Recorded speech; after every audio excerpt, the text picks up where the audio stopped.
Did you know there's a car invented in year 1946? Meet the Stout Scarab. Is a streamlined car designed by William Bushnell Stout and manufactured by Stout Engineering Laboratories and later by Stout Motor Car Company of Detroit, Michigan.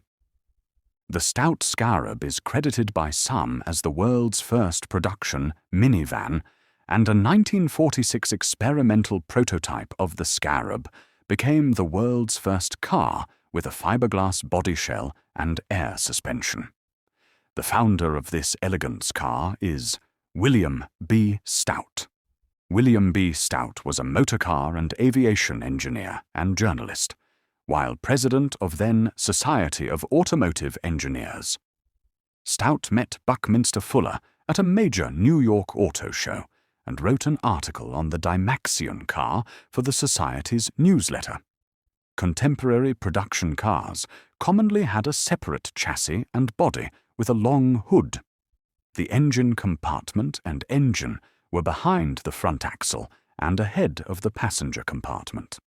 The front-mounted engine typically drove the rear axle through a drive shaft underneath the floor of the vehicle. This layout worked well, but limited the passenger space. So basically, this car was built for limited passenger.